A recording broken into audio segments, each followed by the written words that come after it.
विजयजी नमस्कार. नमस्कार. हे आमचे विजय जवळकर साहेब आहेत. त्यांच्या आंब्याच्या बागेत आपण आलेलो आहे. तर आपण आंब्याच्या तुम्ही जे सेंद्रिय पद्धतीने आंबा पिकवता याच्याबद्दल आपल्या प्रेक्षकाला थोडी माहिती सांगण्यासाठी आपण आपल्याकडे आलेलो आहोत. तर मला पहिल्यापासून सांगा, ही जमीन कशी आहे?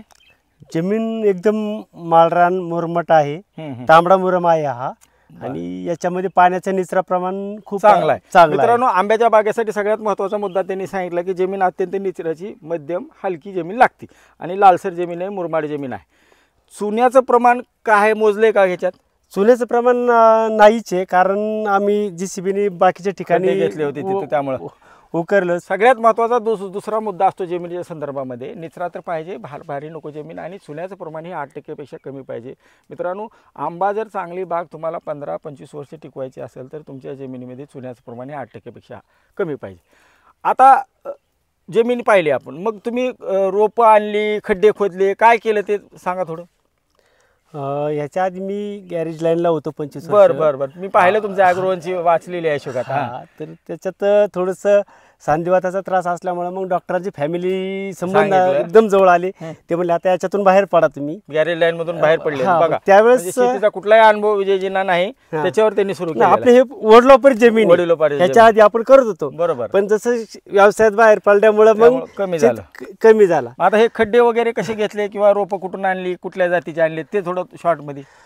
याची रोपं आपण बारामती कृषी विज्ञान केंद्रामधून आणलेली आहेत. केशर जातीची आहेत. आणि त्याच्यामध्ये काही झाडं थोडीशी याची बदाम पण आणलेली आहेत.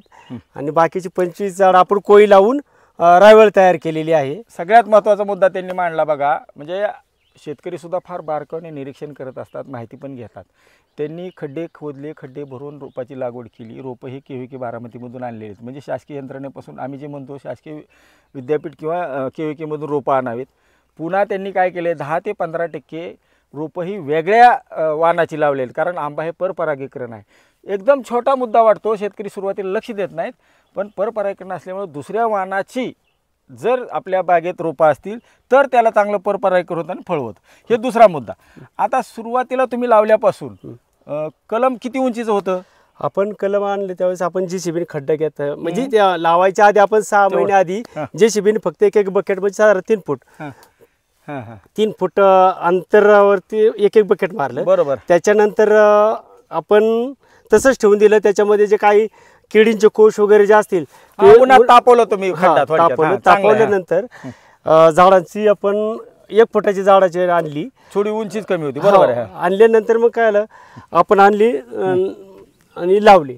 लावायच्या वेळेस आपण याच्यामध्ये 1 गमेलं घनजीवामृत आणि 1 किलो निमकेक एवढंच टाकलेले. याच्या व्यतिरिक्त आपण दुसरं काही वापरत नाही. पुन्हा एकदा मी सांगतो, विजयजी जवळकर साहेबाची जी आंब्याची बाग एकरीत आहे, जवळपास 500 झाडं आहेत आणि 2019ला लावलेले. हो, 18-10-19ला लावले. 18-10-19ला आहे. आज जवळपास हे 6वं हंगाम आहे तुमचा आणि 3रं का 4थं पीक आहे? 4थं पीक आहे. 4थं पीक आहे. पहिले 3 वर्षांनी पहिल्यांदा थोडा आला होता माल, त्याच्यावर आपण नंतर बोलणार आहे. तर त्यांनी कुठलंही रासायनिक खत वापरलं, लागवडीच्या वेळेस सुद्धा त्यांनी घनजीवामृत 1 पाटी आणि निमकेक वापरलेला आहे. बरं, आता पुढं दरवेळेस आपण काय म्हणतो, ज्यावेळेस फळबाग लागतो त्यावेळेस 3 वेळा नव्हती येते, मग 3 वेळेस त्याला खत द्या, मग 3 वेळेस फवारणी करा, कारण कीड रोग येतात. नवीन नव्हती आली की त्याला कीड रोग येतो. मग त्याच्या संदर्भात तुम्ही काय करत होता? मग खत कुठलं देत होता? पहिले 3 वर्ष तुम्ही बहार धरला नव्हता किंवा आंबे धरले होते, मग तोपर्यंत तुम्ही नियोजन कसं केलं होतं? याच्या अंतर्गत म्हणजे आपण ज्यावेळेस लावलं त्यावेळेस आपण झाडाच्या खोडापासून 2 फूट इकडे आणि 2 फूट तिकडे बरोबर बेड ठेवला आणि आंतरपिकं घेत होता. भाजीपाला आणि कांदा वगैरे लावत होतो, मिरची लावत होतो. आपण आणल्यानंतर एक साधारणतः ज्यावेळेस नवीन पावती आली त्यावेळेस त्याला 7-8 पालवे आल्या. बरोबर. त्यात आपण काय केलं, फक्त जे स्ट्रॉ काड्या होत्या 3-2 तसं ठेवत राहिलो. आपण याचे 4च कटिंग केलेले आहेत. 4 कटिंग दर 6 महिन्याला. दर म्हणजे नव्हती आली कटिंग हे आपण 3 ते 4च वेळा केलेली. त्याच्यानंतर आपण वाढून दिलेले. मित्रांनो, सगळ्यात महत्त्वाचा मुद्दा त्यांनी सांगितला, जवळपास आंब्याला 6 महिन्याच्या आसपास किंवा वर्षातून 3 वेळा नव्हती येते. आणि किती नव्हती येते आपल्याला जर हे झाड पाहिलं मित्रांनो, तर हा सेंटर ओपन जो कन्सेप्ट असतो, म्हणजे आंब्याच्या प्रत्येक पानावर, प्रत्येक फांदीवर जर सूर्यप्रकाश पडला तर त्याच फांदीचा डोळा फुटून त्याला मोहर येत असतो. आंब्याच्या पोटातली कितीही तुम्ही गचपण किंवा आपण जे काड्या ठेवा त्याला कुठेही मोहर येत नसतो. त्यांनी किती छोटा पण महत्त्वाचा मुद्दा सांगितलेला आहे. म्हणजे त्यांना परिपूर्ण त्या आंब्याची माहिती आहे आणि म्हणूनच 1 एकर क्षेत्र त्यांनी पणाला लावून ते सेंद्रिय शेतीमध्ये करतायत. तर हे सुरुवातीचं आपलं नियोजन झालं. नंतर 3 वर्षानंतर मग समजा कीड आली, रोग आली, त्याला काय फवारणी घेत होतो आपण. आपण काय करतो याला दशपर्णी ब्रह्मास्त्र खोडकिडी येण्यासाठी मग आपण नीम पेस्ट लावतो. नीम पेस्ट का गिरू पेस्ट वगैरे काय? फक्त काव चुना एवढंच लावतो, बाकी मोर्चूद वगैरे आपण काही टाकत नाही. पण मोर्चूद तुमच्या सेंद्रियमध्ये चालतं माझ्या माहितीप्रमाणे? नाही, आपण ते नाही केलं. आणि आपण ते लावतो, चुना वगैरे लावतो. आणि याच्यावरती कीड वगैरे येऊ नये, लिप मायनर वगैरे काय होतं नवीन ते आली, शेंड्याळी पण असते बरोबर. ज्यावेळेस नवीन आता ही निवडती झाली, पण याच्यावरती ज्यावेळेस नवीन पालवी ती त्यावेळेस 15 दिवसाच्या आत याच्यावरती एक लिव्हिवर म्हणून एक येतो, तो मीटिंग करताना हा पान कट करतो बरोबर अर्धा. तो किती 8 दिवसातच, 8 ते 15 दिवसातच. 15 दिवसानंतर हे होते. त्यावेळेस आपण फक्त निमार्क वापरतो, दशपर्णी अर्क वापरतो आणि निमकरंज वापरतो. निमकरंज ऑइल वापरतो याच्यावरती. 5% नाही, स्टिकर नाही वापरत मी ह्याच्यावरती. आपण मग हे वापरतो, आपण 5% निमार्क तयार करून वापरतो. बघा, त्यांनी जरी कीड असेल, रोग असेल, तरी त्याचं नियंत्रण करताना त्यांच्याकडे प्रत्येक म्हणजे ब्रह्मास्त्र असेल, जीवामृत असेल किंवा 5% लिंबोळी अर्क असेल किंवा करंज आणि नीम ऑइल असेल, हे त्यांच्याकडचे पर्याय आहेत. आणि त्याच्यामुळे त्यांची बाग आजही बघितलं आपण, रासायनिकची आम्ही पण बागा बघतो, ही सेंद्रिय असून सुद्धा 100% निरोगी नव्हती आहे, निरोगी फळ आहे. काडीवर सुद्धा असं जे काळे डाग वगैरे म्हणतो आपण ते अत्यंत कमी आहे.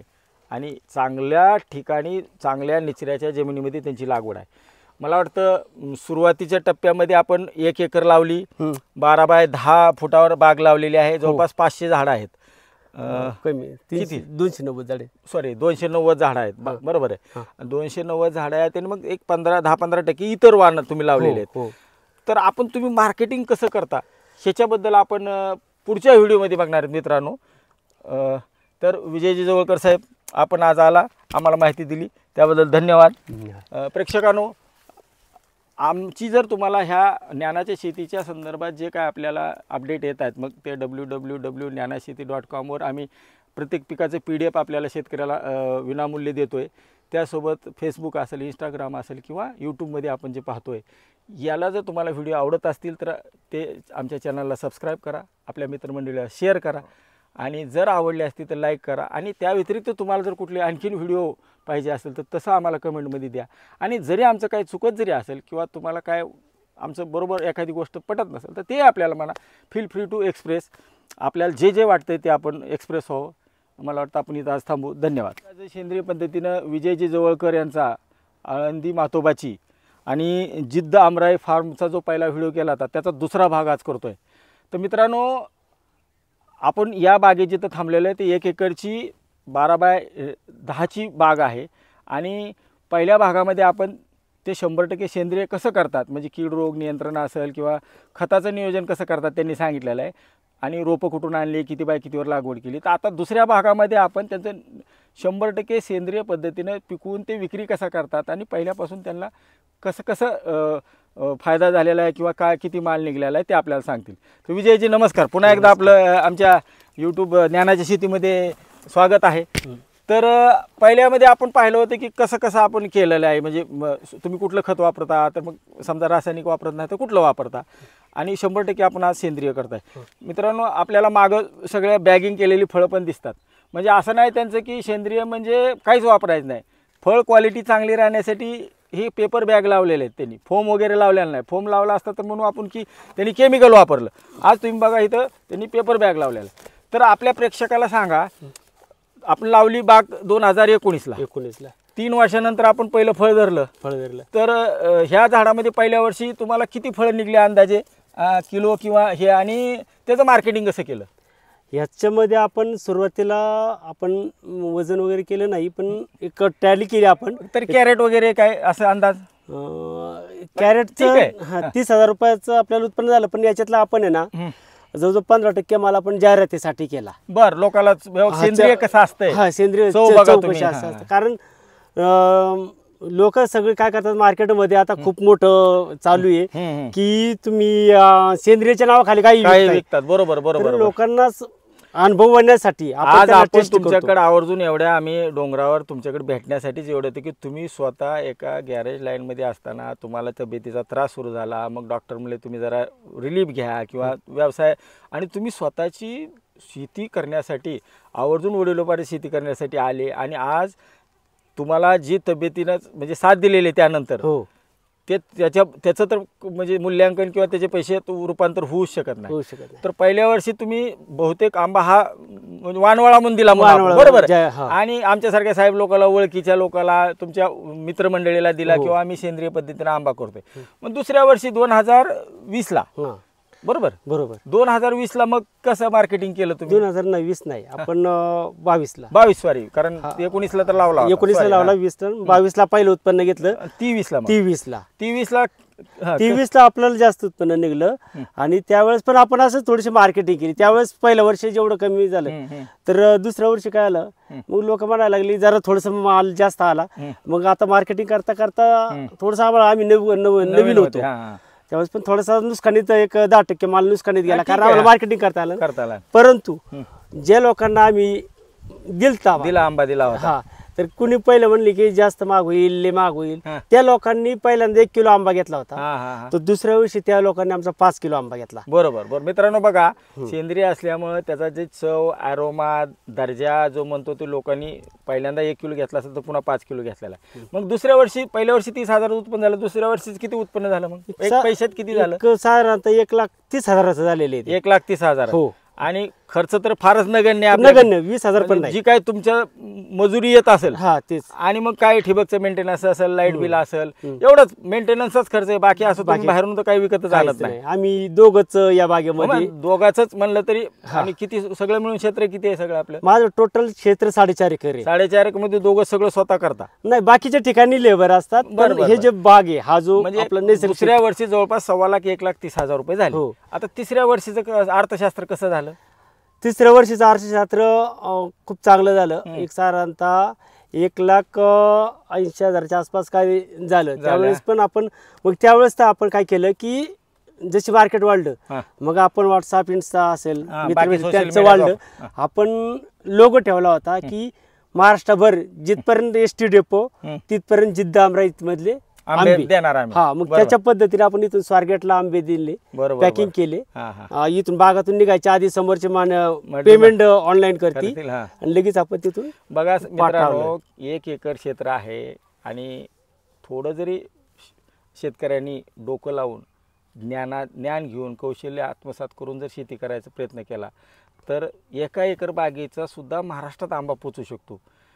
हे किती महत्त्वाचं सांगतायत, आणि त्यांची जिद्द किती आहे.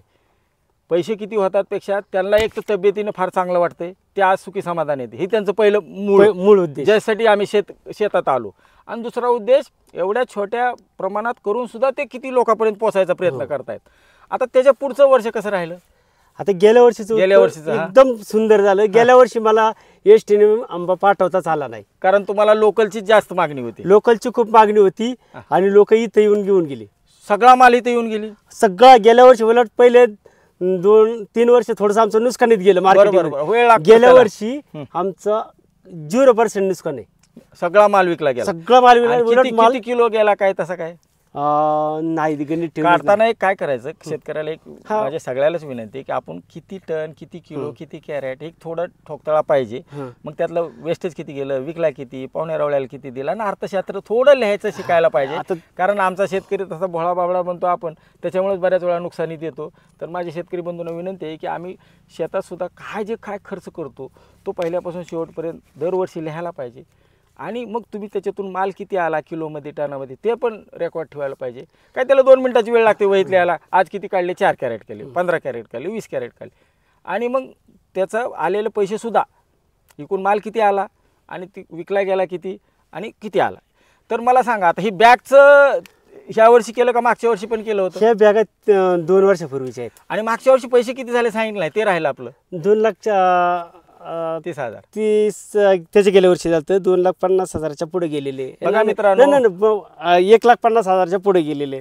2 लाखाच्या आसपास 2 लाख. बघा, सगळंच जर विकला गेला असता हा. तर तितका त्याच्याही पुढे गेला असता. पण काही गोष्टी वानवळ्या, काही याला- मित्र त्याला- भेटींना. बर. हा. आता आज हे आपलं 4थं फळ आहे. हा, त्यावेळेस आपण आहे ना ग्रेडिंग केली हम्म, की मार्केटिंग करताना आपण ग्रेडिंग केली.